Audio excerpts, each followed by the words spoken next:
Good morning, Kirk. That's right. We did see early momentum around this framework, but things hit a bit of a snag by the middle of the week. The president's executive order comes on the 2-year anniversary of George Floyd's death. In light of those new disturbing images coming from Ukraine, Secretary Blinken is calling for a war crimes investigation and also further sanctions. Today, we'll hear from two former advisors to the former Vice President, Mike Pence, who will likely give us some more insight about what was going on. Now, Democrats are entertaining one last option that's potentially including a path to citizenship inside of their $3.5 trillion spending plan. People here tell me immigrants played an essential role on the front lines of the pandemic. Although last time around when they voted on a bipartisan commission to investigate the deadly attack, 35 Republicans joined that effort.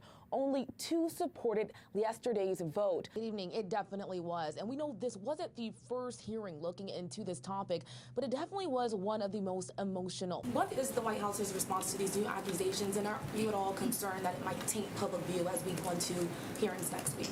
Taking Judge Jackson's record wildly out of context. Senator Warnock on the Senate side talked about voting rights yesterday, staying here through the holidays to get it done, and really pressuring the White House and Senator Manchin to push for maybe a similar carve-out as we saw for the debt ceiling. Do you share that sentiment? Completely am inspired by and agree with what he said. What is going to be the message from the president given this crisis? We have to stand for democracy. Dreamers aren't in the clear just yet. Here on Capitol Hill, some lawmakers say they're unsure Meta can be trusted. Police have increased security and say they're working closely with local law enforcement as well as the Supreme Court police. Raquel, any details as far as what the president might do and any interactions he might expect to have when he's there in Buffalo tomorrow?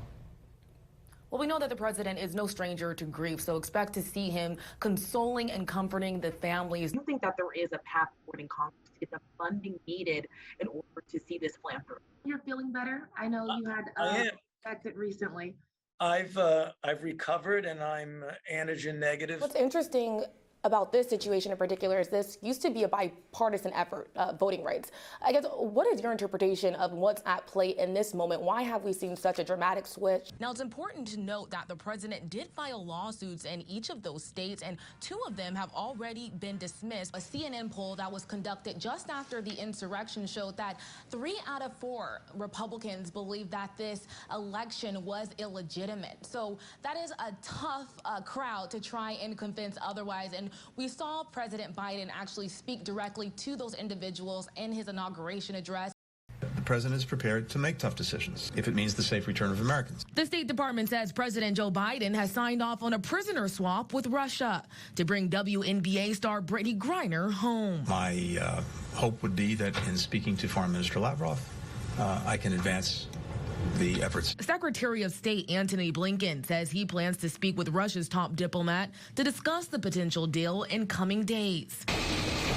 Griner is currently on trial in Moscow, where she's been detained since February on drug charges. She faces up to 10 years in prison for carrying vape cartridges containing cannabis oil through the airport. The offer also demands the release of Paul Whelan.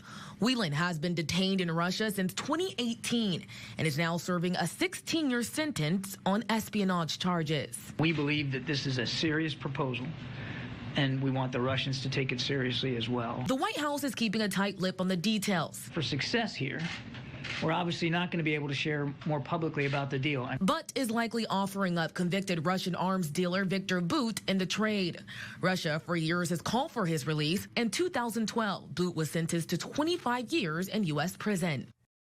Get ready. Lawmakers on Capitol Hill are preparing to crack down on big tech. That it's going to affect literally every American. Illinois Democratic Senator Dick Durbin says the Senate is advancing legislation to prevent big tech companies like Google, Amazon, or Apple from promoting their content over smaller competitors. Consumers should have a choice. Competition is a good thing. If not an even playing field, at least have a chance. Missouri Republican Senator Josh Hawley is one of 5 Republicans on the committee who voted to push the bill forward. Congress should have acted years ago. And he says he'd like to see even more aggressive legislation. I ultimately think that these monopoly-sized companies ought to be broken up. The bipartisan bill is just one of several proposals gaining steam on Capitol Hill designed to clamp down on big tech's power. Carl Zaba with NetChoice, which represents companies like Google and Amazon, calls the effort a distraction cooked up by Democrats. To shift the focus of Americans away from the troubles in the economy to pinning all the blame on business. Sabo says the federal government already has the needed power to go after any business that has market power, abuses that market power, and leads to consumer harm. So far, the Biden administration has not endorsed any specific bills, but is taking steps of its own. This week, the Federal Trade Commission announced plans for new guidelines to stop large companies, especially in the tech industry, from merging into potential monopolies. In Washington, Raquel Martin.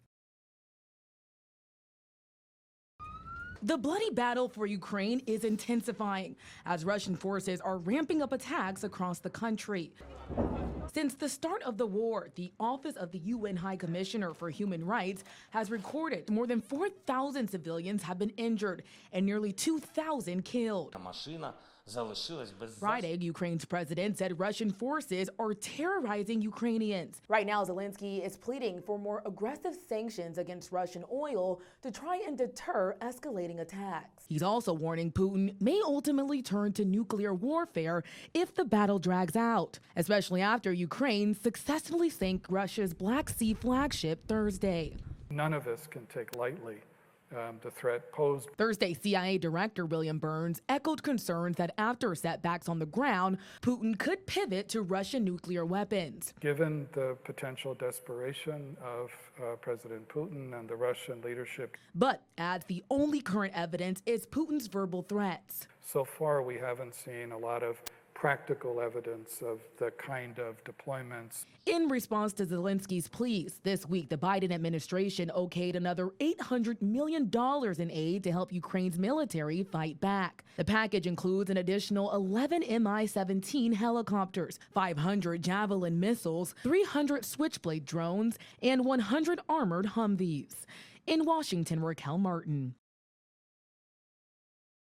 I will be haunted forever. Highland Park Mayor Nancy Rodering says she's unsure how her community will recover after a gunman opened fire at their annual 4th of July parade. We were screaming, run, shoot her. She was there when a 21-year-old killed 7 people and injured dozens more. Less than a minute is all it took for a person with an assault weapon to shoot 83 rounds into a crowd, forever changing so many lives. Wednesday, Rodering called on senators to ban assault-style weapons to stop future shootings. I'm angry. Illinois Democratic Senator Tammy Duckworth, an Iraq War veteran, says assault weapons belong on the battlefield, not America's streets.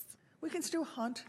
We can still have an armed citizenry. We can do all of that without weapons of war. But Republicans argue a ban won't stop the killings and will only stop law-abiding citizens from protecting themselves. Against the horrible spike in violent crime. Republicans like Iowa Senator Chuck Grassley say Democrats ought to focus their attention on improving mental health. We can't keep seeing shooter after shooter follow the same predictable path and nobody does anything about it. Congress recently passed gun safety legislation, putting millions towards that effort. This isn't where we stop. America must do better. Illinois Democratic Senator Dick Durbin says despite Republican pushback, he's pushing for a ban. And I voted for the first assault weapons ban. I'll do it again. In Washington, Raquel Martin.